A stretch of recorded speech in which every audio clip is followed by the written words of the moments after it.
Good morning. Welcome again to Morning Devotions. Thank you for our time together. Jeremiah chapter 15, beginning with verse 19. God speaks to Jeremiah. Therefore, thus says the Lord, if you return, I will restore you, and you shall stand before me.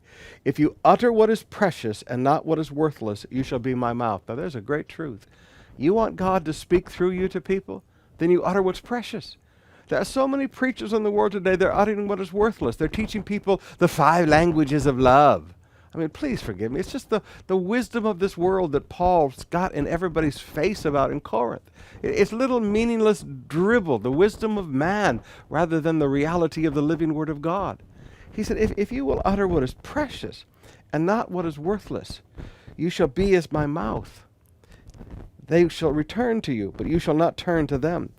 But I will make you to this people a fortified wall of bronze. They will fight against you, but they will not prevail over you. For I am with you to save you and to deliver you, declares the Lord. Now, notice God said, listen, if you're going to utter what is precious, if you're going to speak His words to people, not dribble. I mean, please, no more men are from Mars and women are from Venus, and no more, the 5 languages of love. All this silly dribble that's being taught in churches today.